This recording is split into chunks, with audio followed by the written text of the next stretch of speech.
Class 10, Chapter 1, A Letter to God. The house, the only one in the entire valley, sat on the crest of a low hill. From this height, one could see the river and the field of ripe corn dotted with the flowers that always promised a good harvest. The only thing the earth needed was a downpour or at least a shower. Throughout the morning, Lancho, who knew his fields intimately, had done nothing else but see the sky towards the northeast. Now we are really going to get some water, woman.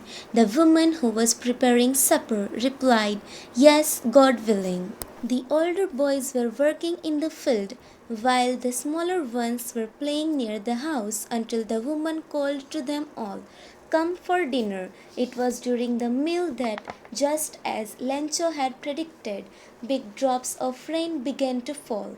In the northeast, huge mountains of clouds could be seen approaching. The air was fresh and sweet.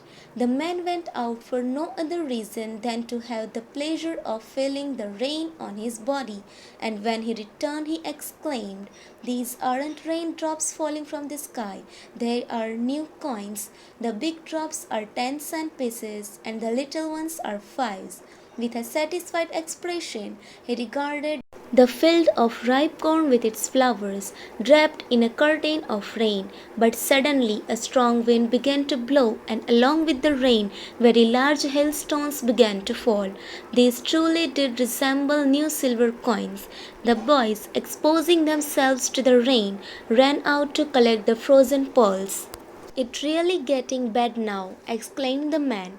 I hope it passes quickly. It did not pass quickly. For an hour the hail rained on the house, the garden, the hillside, the cornfield, on the whole valley.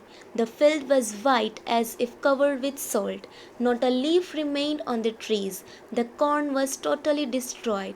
The flowers were gone from the plants. Lancho's soul was filled with sadness. When the storm had passed, he stood in the middle of the field and said to his sons, A plague of locusts would have left more than this. The hail has left nothing. This year we will have no corn. That night was a sorrowful one. All our work for nothing. There is no one who can help us. We will all go hungry this year. But in the hearts of all who lived in that solitary house in the middle of the valley, there was a single hope, help from God. Don't be so upset, even though this seems like a total loss. Remember, no one dies of hunger.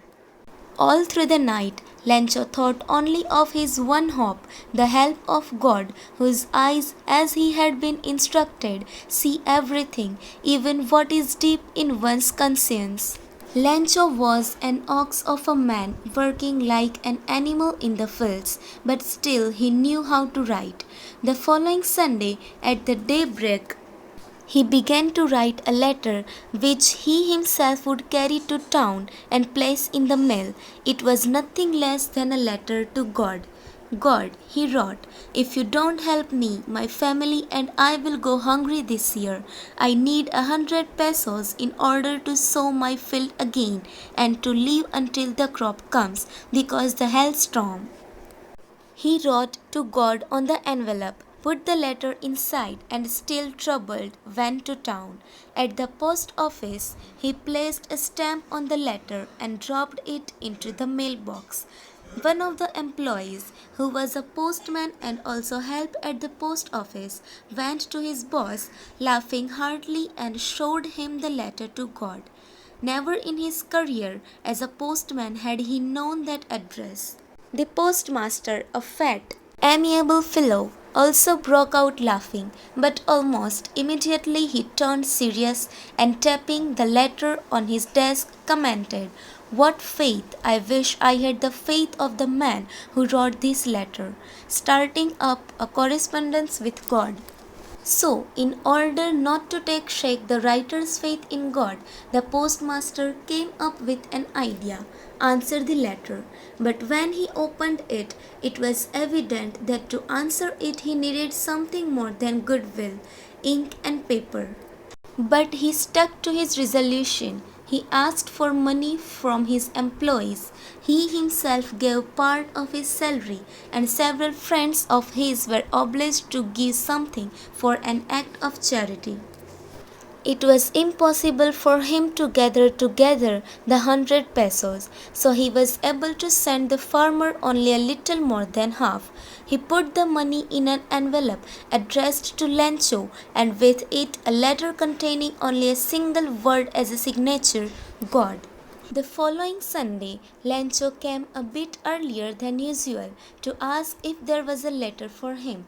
It was the postman himself who handed the letter to him, while the postmaster, experiencing the contentment of a man who has performed a good deed, looked on from his office. Lencho showed not the slightest surprise on seeing the money, such was his confidence. But he became angry when he counted the money. God could not have made a mistake, nor could he have denied Lencho what he had requested. Immediately, Lencho went up to the window to ask for paper and ink. On the public writing table, he started to write, with much wrinkling on his brow, caused by the effort he had to make to express his ideas. When he finished, he went to the window to buy a stamp, which he licked and then affixed to the envelope with a blow of his fist. The moment the letter fell into the mailbox, the postmaster went to open it. It said, God. Of the money that I asked for, only 70 pesos reached me. Send me the rest, since I need it very much. But don't send it to me through the mail because the post office employees are a bunch of crooks. Lencho.